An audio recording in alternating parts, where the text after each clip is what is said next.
네, 안녕하세요. 산타는 제이슨입니다.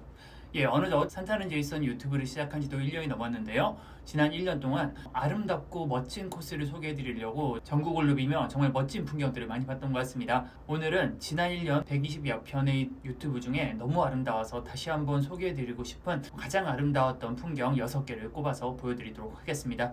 처음으로 소개해 드릴 풍경은요, 여기입니다.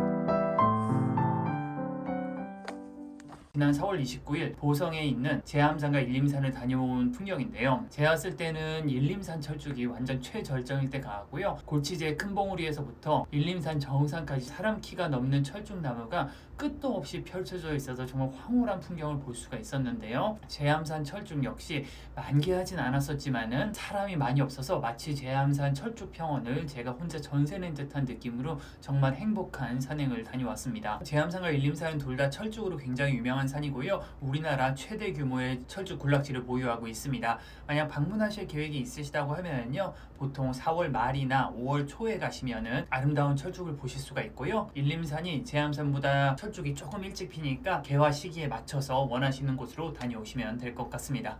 다음으로 소개해드릴 곳은 여기입니다.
제가 2020년 12월 30일 날 다녀온 소백산인데요. 천동 코스로 올라서 어이계곡 쪽으로 하산하는 코스였습니다. 영하 20도에 바람이 너무 많이 불어서 정말 추웠던 날인데요. 하지만 그때 본 설경은 정말 제 인생 최고의 설경이라고 해도 과언이 아닙니다. 소백산 설경은 어디로 가도 멋있지만요, 그중 최고를 꼽으라고 하면 아마도 천동 삼거리 근처에 있는 주목군락지일 것입니다. 주목은 상록수여서 마른 나뭇가지에 핀 눈꽃과 다르게 다양한 모양을 보여주고요. 특히나 소백산 주목들은 수백 년 이상 된 커다란 주목들이어서 주목에 핀 눈꽃은 가히 절경이라고 해도 과언이 아닙니다. 참고로 이날은 천동에서 올라갈 때는 하늘이 파랗게 열리진 않았었는데요. 어이곡 쪽으로 내려갈 때 하늘이 열리면서 하얀 상고대 뒤로 파란 하늘이 열려서 정말 환상적인 날이었습니다. 소백산 눈꽃이 보고 싶으신 분들께서는 겨울철에 춥고 습도가 높은 날 소백산을 방문해 보시면은 상고대를 볼 확률이 높고요. 말씀드렸다시피 천동탐방지원센터 방향 눈꽃이 가장 아름다우니까요, 참고하시면 좋을 것 같습니다. 다음으로 소개해드릴 곳은 여기입니다.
얼마 전 천마산에서 본 운해인데요. 아마도 등산을 하면서 가장 보기 힘든 풍경이 운해가 아닌가 싶습니다. 저도 이 천마산 운해를 볼 때까지는 아직 제대로 된 운해를 보지 못한 것 같은데요. 봄, 가을 습도가 높은 날 해 뜰 무렵 운이 좋으면 볼 수 있는 게 운해입니다. 저도 최근에 천마산이나 북한산 백운대에서 운해가 자주 출몰한다는 얘기를 듣고서 습한 날을 노려서 다녀왔는데요. 다른 분들이 본 정말 멋진 운해에 비하면 조금 부족할 수 있지만 저에게 있어서는 처음 본 운해여서 정말 감동 그 자체였습니다. 앞으로도 천마산에 운해가 필 각이다 그러면 저는 일출 산행 삼아서 종종 다녀올 예정이고요. 운해는 참 설명해 드리기가 좀 어려운데요. 자세한 것은 제가 천마산 영상에 설명해 놨는데요. 한번 보시면 그나마 운해 볼 확률을 조금 높이실 수 있을 겁니다. 3위는 여기입니다.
예, 작년 11월 4일에 다녀온 내장산이고요. 내장산은 우리나라에서 단풍이 가장 유명한 곳이라고 해도 과언이 아닙니다. 내장산에서 단풍이 가장 아름다운 곳은 산 위가 아니라요. 내장산 국립공원 입구에서 내장사까지 이어지는 3km의 길인데요. 그 길 양옆으로 단풍나무가 빽빽하게 자라 있고요. 그 단풍나무가 자라서 마치 터널을 이루고 있는 듯한 모습이 굉장히 아름답습니다. 이렇게 아름다운 풍경을 등산을 하지 않아도 볼 수 있기 때문에 단풍철에는 정말 많은 사람들이 몰리고요. 제가 보여드린 영상은 평일 아침 해 뜰 무렵에 다녀와서 저렇게 한적한 모습을 볼 수 있었습니다. 주말에 가시면은 단풍보다는 사람 구경할 가능성이 높으니까 참고하시고요. 주말보다는 되도록 평일 그리고 낮보다는 아침 이른 시간에 다른 사람들이 몰리기 전에 구경을 하시고 빠지는 걸 추천을 합니다. 2위는 2020년 7월 16일에 다녀온 공룡능선입니다.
공룡능선 국립공원에서 우리나라 제1경으로 선정할 만큼 그 풍경이 아름답기로 유명합니다. 하지만 산행 난이도가 굉장히 높아서 아무에게나 그 비경을 허락하지 않는데요.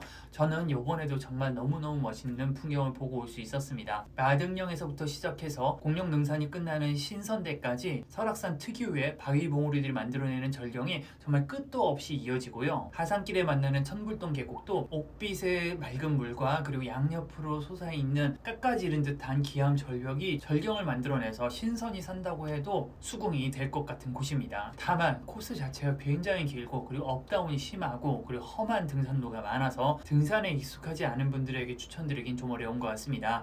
만약 체력이 약하신 분들은 좀 체력을 키우고 도전하시는 걸 좀 추천을 하고요. 그리고 더불어서 땡볕에 노출되는 구간이 많아서 여름철에 가는 것은 좀 추천하지 않고요. 그리고 험한 등산로도 많아서 겨울철에는 위험할 수 있으니 봄, 가을에 방문하시는 걸 추천을 하겠습니다. 제가 작년에 봤던 풍경 중에 가장 아름다운 풍경 1위는 여기입니다.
와, 미쳤다. 진짜.